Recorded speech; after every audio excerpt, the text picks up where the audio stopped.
I was a Democratic advocate and lobbyist in Washington, D.C. for over 20 years. I bled blue. I believed government was the answer. He said to me, Lisa, if they'll poison our water, what won't they do?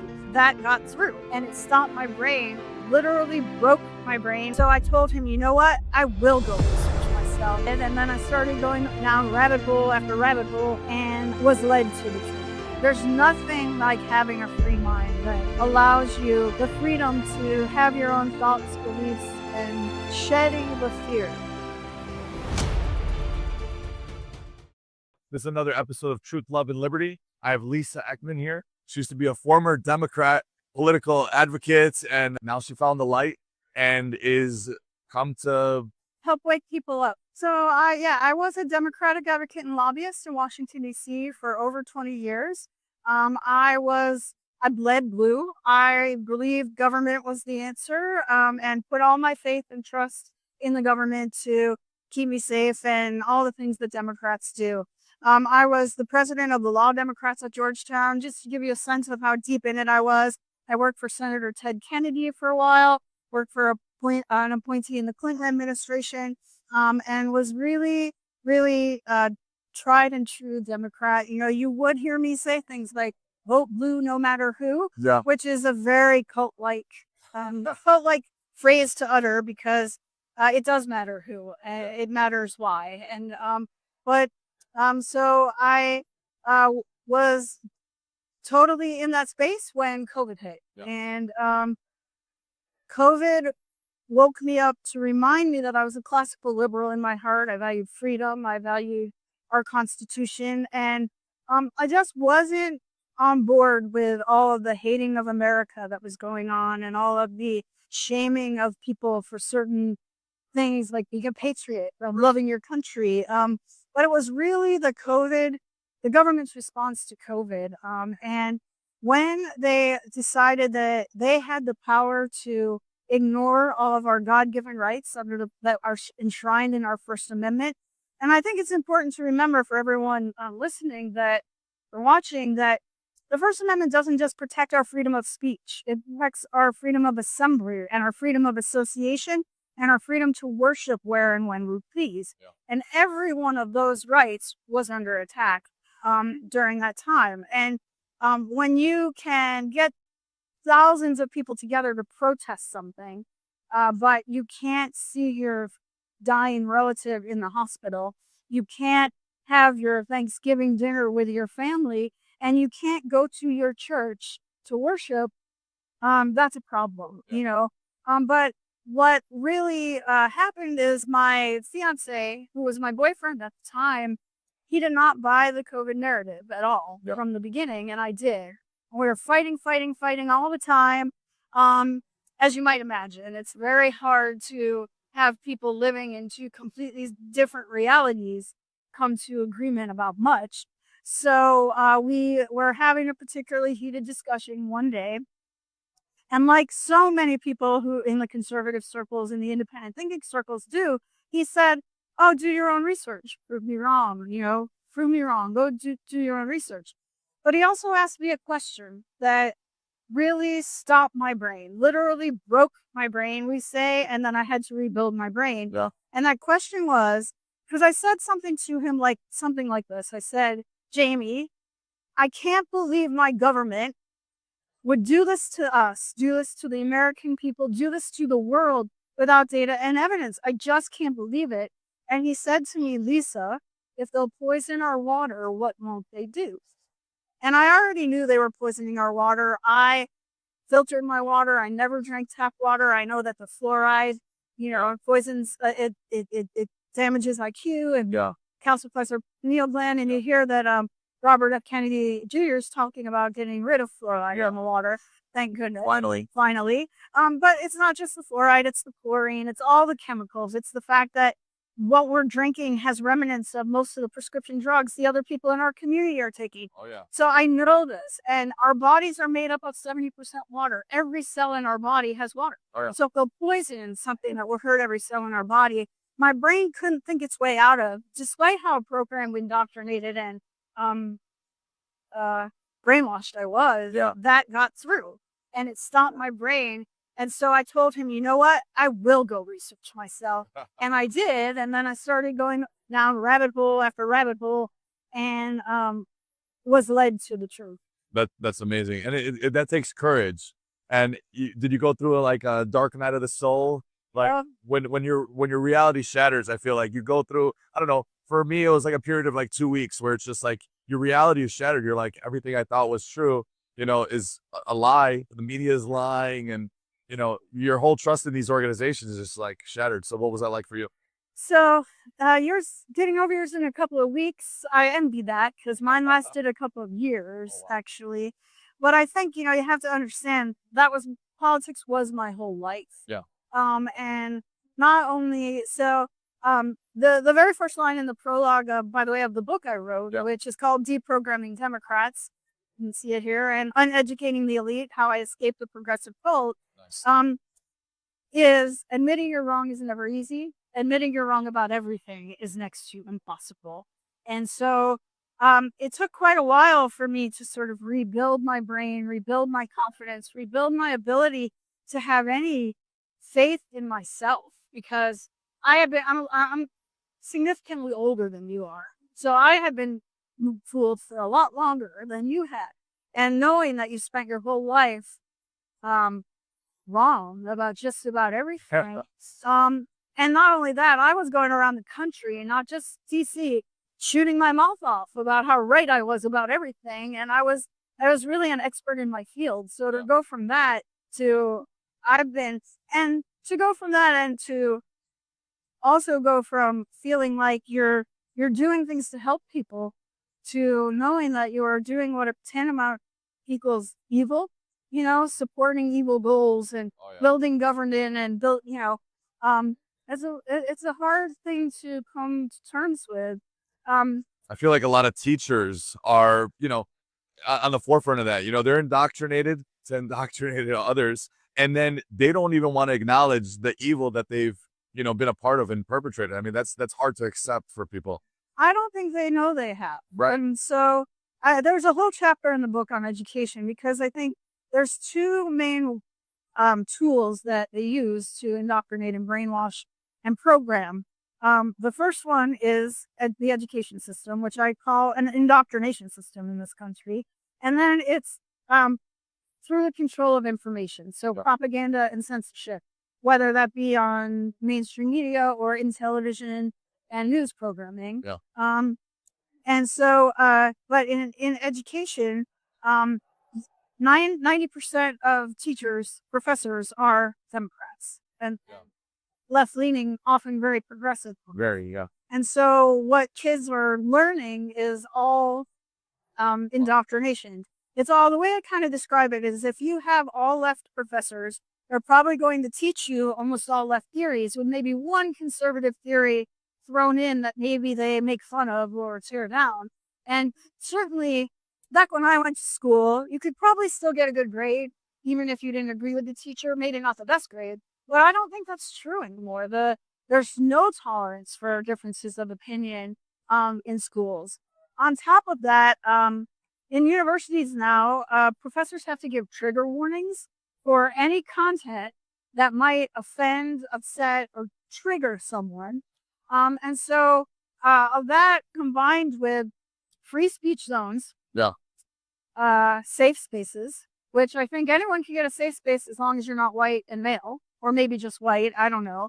And the policing of microaggressions, which don't get me started on what a microaggression is, because it makes no sense. It means I have a right to be offended about anything I want to be offended about, regardless of whether you intended or is in reality offensive or discriminatory. So between all of that, what we end up with is young people who are unable to face any difference of opinion. They don't know how to deal with conflicts, and they don't know how to appropriately have a difference of opinion with someone without calling them names or resorting to canceling. Right. And that's why you see the cancel culture that we have is all of the young people coming out of school never being exposed to a difference of opinion or having to, I think this is the biggest one, having to defend their own opinions through logic and facts. It's all through emotional. For sure, for sure.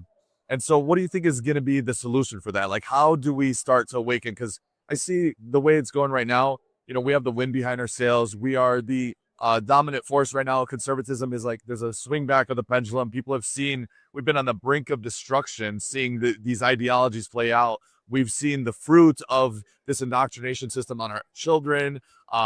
It's all being exposed. And now how do we start to help wake up more people to this? What do you think are the keys to do that? So there's a few keys. The first one I would say is lead with love.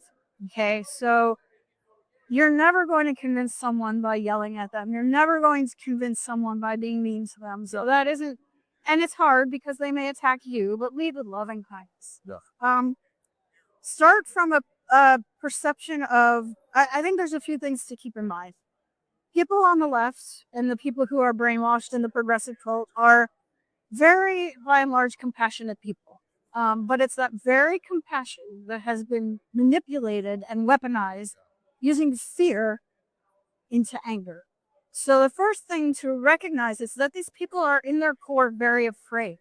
A lot of this comes from any lack of faith and connection to the Creator, because when you accept Creator's love in your heart, you accept God's love, fear, how many times in the Bible does it say, do not be afraid, fear not? Yeah.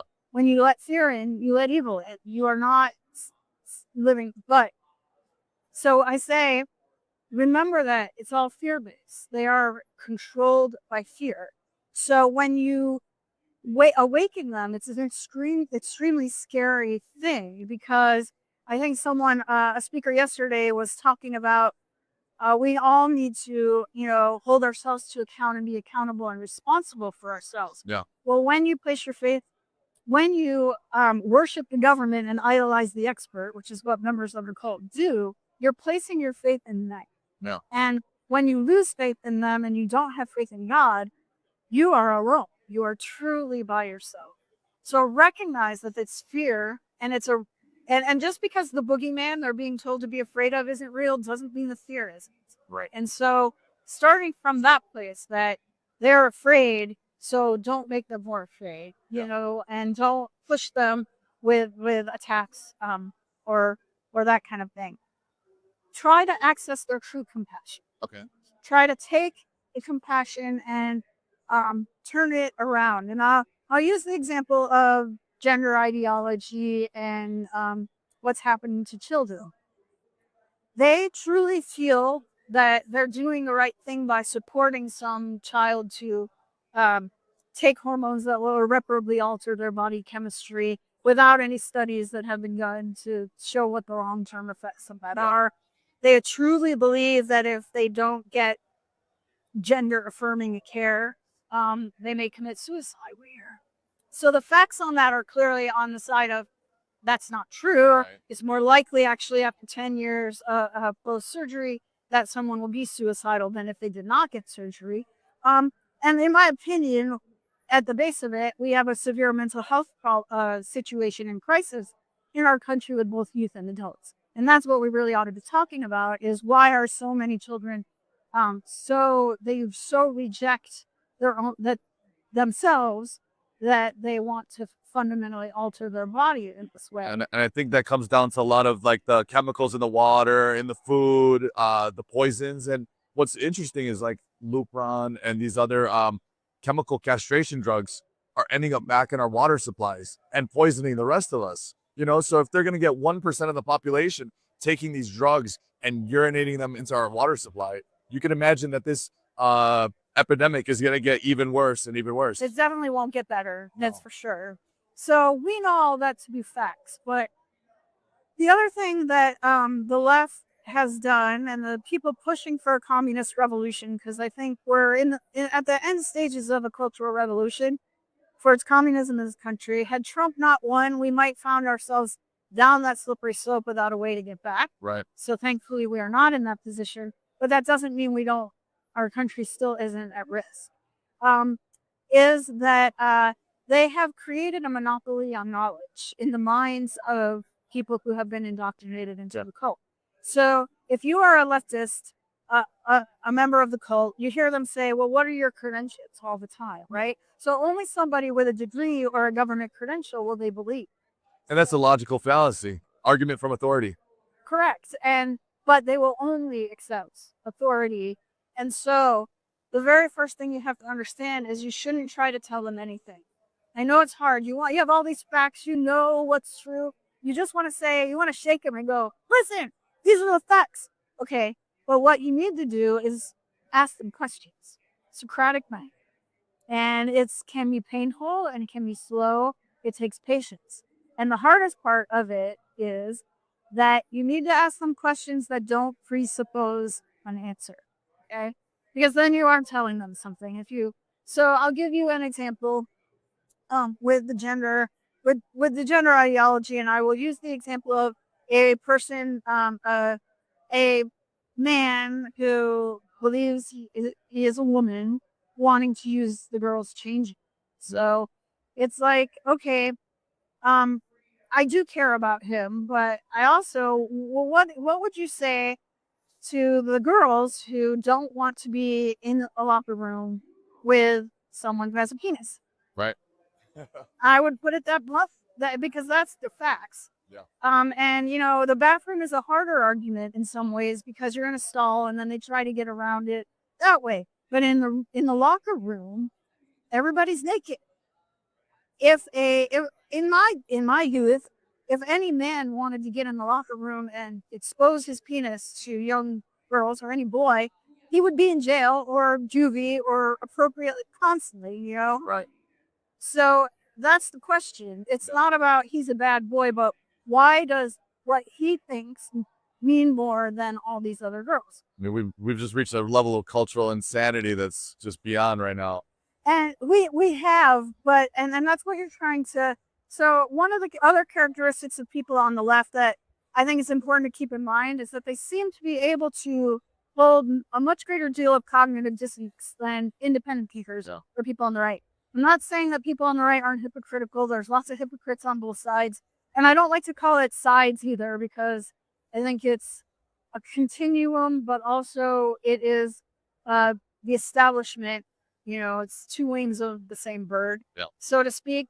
But it's more the people who are conservative or have free minds and think is that they tend to base most of their opinions and policy positions on principles. Yeah. So limited government is a good example.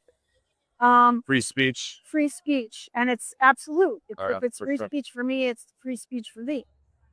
And a lot of it is grounded in religious principle too. It is grounded in the Ten Commandments. It's grounded in the Golden Rule. It's grounded in those types of things. The left does not have that, and what do they say? Those who stand for nothing will fall for anything. Yeah. But essentially, because positions are grounded in principle, it's harder to hold conflicting positions because you're still always going back to that foundational principle to guide those decisions. When you don't have that, it becomes easy to say, well, on the one hand, I think I should be able to say whatever I want and tell you what you need to say, but you better shut up. You can't do that if you have a foundation of principle that says speech has to be free. Yeah. So the idea with these questions is also to push the cognitive dissonance to the point that the brain breaks. And it can't hold those two positions anymore. And so in the example I just gave, you keep asking questions till you get to a point where in all likelihood they may call your name, because what happens is, and it's funny, but you push them to a point where the reptilian survival brain in their subconscious knows that you are about to threaten their reality. The house of cards is about to fall. Wow. The sweater is about to unravel. So they lash out because you're about to force them to actually think. Wow. And so take it as a badge of honor when they call you a name. Don't take it personally. It is literally life or death for their reality, and their mind is trying to shut you down so that it protects. And I mean, from the survival perspective, you can understand. Yeah. the subconscious doesn't know it's in a false reality. It knows that that's reality. And so when you threaten that, it's very scary to the subconscious. So take it as a badge of honor and know that you kind of got through. You got through at least enough that you planted a seed. And the hard part is you may never see that seed germinate yourself, but you may come back and find a person 6 months later that has a whole garden of truth growing now because you planted that one seed. Amazing, amazing, amazing that you brought that up. I never really thought of it that way. I kind of vaguely saw it that way, but I've experienced that before. Have I've you? experienced that before, yeah, where people could actually act out violently. They could lash out. They feel threatened, and it's illogical in one sense. You're just talking to someone, but it could happen. But if your whole reality is based on a series of lies, and if pulling one of those lies will crumble your whole reality, um, it's like you're trying to protect your sanity in some ways. And I will tell you that for about maybe 3 or 4 months after I first really started looking for and finding the truth, I thought I was having a schizophrenic break. I thought I was going crazy because I was like, everything I've ever been taught, told, read tells me that what I'm believing now is false. It's not true. It's not real. And so it takes a lot of work to get past that and a lot of strength to, be willing to put yourself through. So what's a good message to people who are on the other side of it, who are, maybe in illusion? How would you encourage them to be open their minds to be able to change themselves, and to see things more clearly? So I think it really does help to have someone that you trust ask you some questions like we were talking about. I think the first thing to know, another thing I think is important to know is that people on the left need external validation. Okay. They need to know that they're good people. They get that from other people on the left. And in the environment of cancel culture that we're in, being ostracized from the left is about the scariest thing that someone on the left can have because they get all of their self-esteem and their validation from that community. Again, no relationship with God because God gives you your love and acceptance, right? No. And if you don't have that, you need it from somewhere. You need connection, you need acceptance. So if you don't have it from God, you need it from his community. So taking a position that is the opposite of whatever the cult is very scary and hard. And I think that one thing I would say to anyone who is has some questions starting to wake up is trust yourself, love yourself, know that you're good and you're enough, and let go of caring what other people think about you so much that it negatively impacts you and locks your brain, basically. And it's a hard thing because I laughed. I used to laugh a lot when I see on social media people on the left who they do not think for themselves, constantly saying, "Oh, well, there's no critical thinking skills on the right." And I always want to say, when did critical thinking become just accepting anything your government and the media told you without asking any questions? Right, You know? right. And that's the second thing is give yourself permission to ask questions. Know that you're out of school, you're not being graded. No one can tell you what your worth is besides you. And be willing to question what the authorities are telling you and question what your friends are telling you. And know that despite everything you see, hear, and read, people on the right are extremely loving, caring, welcoming people as long as you're not calling them names, and putting them down. I think that's the other thing that's really hard is that people on the left do believe in many ways they're better. They're smarter, they're better because they are constantly told that over and over again.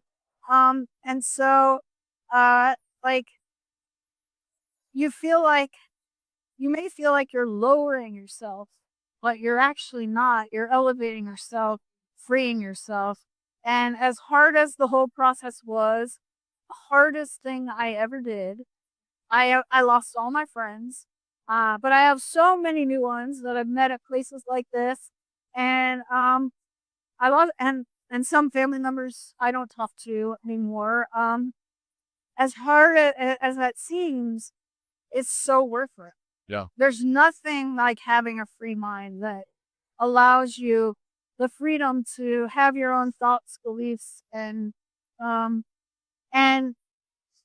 shedding the fear. Yeah. You know, living in fear is a miserable way to live because the way I try to put it for people is that in a non sort of religious way is that unless something scary has actually happened to you at at that very moment, you're living in a situation that does not exist, and you've just lost the present precious moment that you're in. Fear only exists in the future, and sadness, unless something sad is happening to you right at this moment, only exists in the past, and you lose the present. And happiness can only exist in the present. So allow yourself to be happy, reject the fear of the future, reject the grievances and the sadness of the past, and live in the moment. Yeah. And if you want to put it in a more biblical sense, God gave you this moment to live in. And when you are fearful of the future, you're first of all aren't carrying His love in your heart, because love and fear can't exist in your heart at the same time. And you're rejecting the gift of this moment that He gave. So take the gift of this moment and reject fear. And once you reject fear, you see all the tricks they use to keep you fearful. And once you see it, you can't unsee it. And living a life guided by love and not fear is an amazingly freeing experience. For sure. And when you come on the other journey and you start to awaken to the truth, it may seem dark like for a second, but actually it's so bright and we see the path forward and things are going in an amazingly beautiful direction. There's no fear to be had when you're walking with God and you're walking on the right path. So there is light on the other side of that, that moments to go through. Yeah, it definitely does. And I mean, it is very, very dark in many ways when you first wake up. There are a lot of really unpleasant truths that are hidden from us.